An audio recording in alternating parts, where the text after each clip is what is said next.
Segundo critério de classificação, quanto à solubilidade em água. Aqui as bases podem ser classificadas em muito solúveis, que são as bases que têm um alto coeficiente de solubilidade, que eu estou representando aí por CS, bases muito solúveis, alto coeficiente de solubilidade. Bases parcialmente solúveis, mais ou menos, né? Uma parte está solúvel, outra parte está insolúvel. Vocês já viram leite de magnésio? Leite de magnésio é uma solução de uma base, o hidróxido de magnésio. Não fica meio turvo, né? Leitoso, porque é parcialmente solúvel. Uma parte está solúvel, outra parte está insolúvel. E nós temos as bases praticamente insolúveis, que são as bases que têm baixo coeficiente de solubilidade. Então, com relação à solubilidade, muito solúveis, parcialmente solúveis, parte está solúvel, parte está insolúvel, e as bases praticamente insolúveis. Vamos mostrar agora quem são as bases muito solúveis, parcialmente solúveis e praticamente insolúveis. As bases muito solúveis são as bases de metais alcalinos e de amônio. Vocês lembram quem são os metais alcalinos lá na tabela periódica? São os metais lá da ponta esquerda da tabela. Aquela primeira coluna da tabela periódica tem o lítio, tem o sódio. O pessoal está lembrando aqui, né? Tem o lítio, tem o sódio, tem o potássio. Aquela primeira coluna é a coluna dos metais alcalinos, tá? Olha aí, ó. É o lítio, LiOH. O sódio, NaOH. Potássio, KOH. Rubídio, RbOH. Césio, CSOH. E o amônio é o íon NH4+. Então, a base formada pelo amônio, que é o NH4OH, também é uma base muito solúvel, ok? Então, repetindo, as bases muito solúveis são as bases de metais alcalinos, lítio, sódio, potássio, rubídio e césio, e as bases de amônio, que é o NH4OH, ok? Bases parcialmente solúveis. Aqui já são as bases de metais alcalino-terrosos. Os metais alcalino-terrosos é a segunda coluna da tabela periódica, da esquerda para a direita, tá? Vamos mostrar quem são esses metais alcalino-terrosos. Magnésio, cálcio, estrôncio, que é o SR, bário, BaOH2, e o rádio, que é o Ra. Então, quem são as bases de metais alcalino-terrosos? MgOH2, CaOH2, SrOH2, BaOH2 e ReOH2. O MgOH2 é o leite de magnésio, que muita gente lembra que ele é meio turvo, né? Então, uma parte está solúvel, outra parte está insolúvel, porque são parcialmente solúveis, né? As bases praticamente insolúveis são todas as outras. Exemplos: CuOH2, que é uma base de cobre, AgOH, hidróxido de prata, e o AlOH3, que é o hidróxido de alumínio.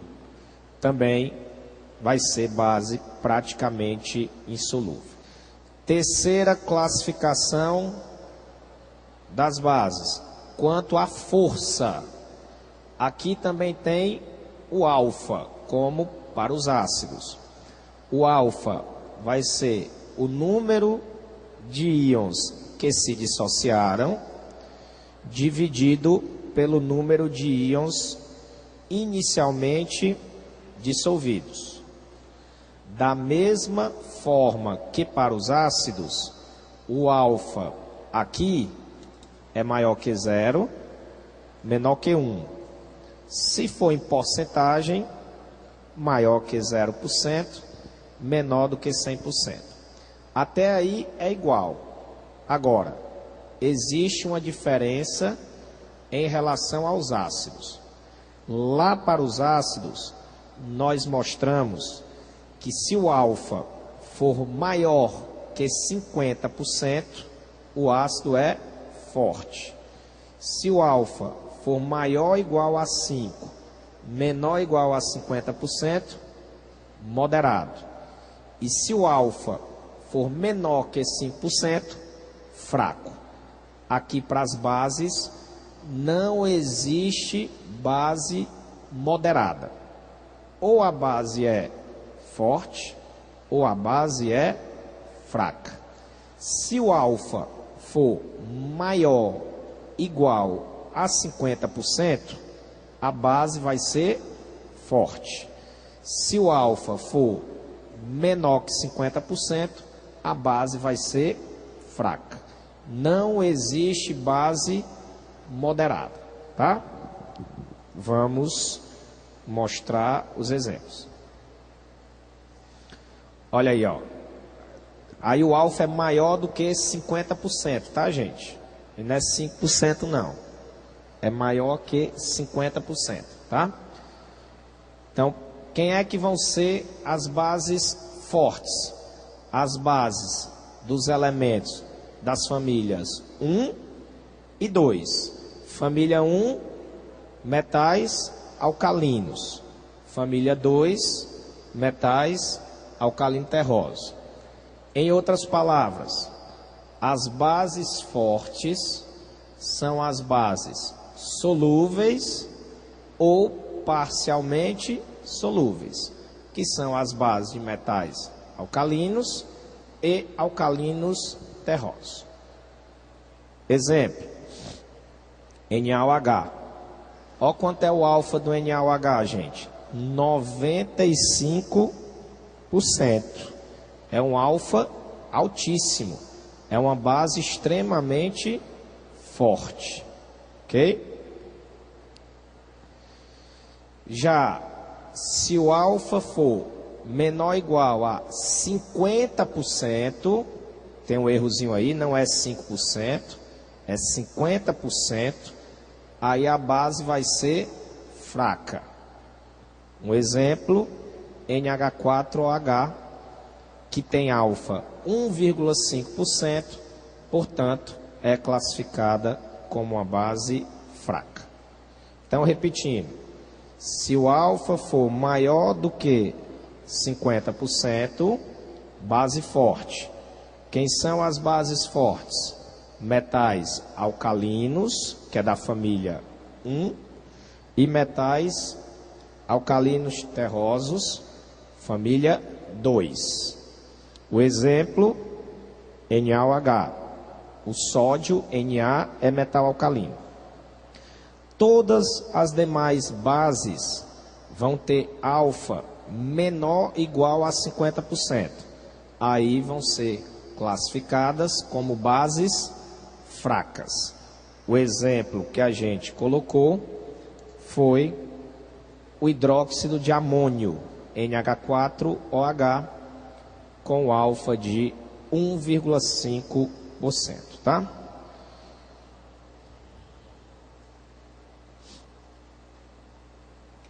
Surgiu uma pergunta assim, ó, diz assim, ó, aproveitar, tá? Chegou aqui. Professor, em relação aos ácidos, o NOx da família 17, que é a família dos halogênios, ou 7A da tabela periódica, não é -1? O NOx dos halogênios só é -1 quando o halogênio for o mais eletronegativo presente na molécula. Nos exemplos que eu mostrei, era o cloro, que era um halogênio. Só que o oxigênio é mais eletronegativo do que o cloro. Quando o halogênio não for o mais eletronegativo, que foi os exemplos que a gente colocou, o halogênio vai ter NOx variável e positivo.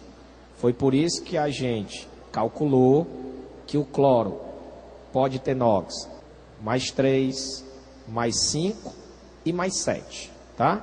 Então, essa regra de que o halogênio tem NOx -1 é só se ele for o elemento mais eletronegativo.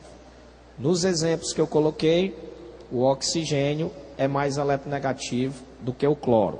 Por isso que apareceu NOx positivo para o cloro.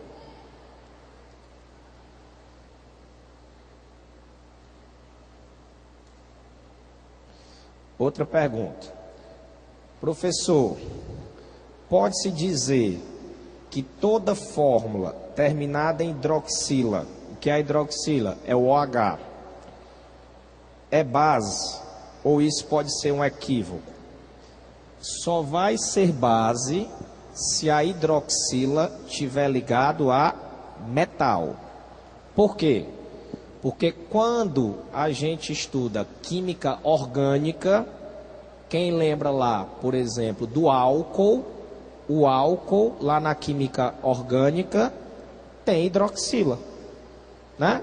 Por exemplo, o etanol, que é o álcool mais conhecido de todos, ele é CH3, CH2, OH, é hidroxila.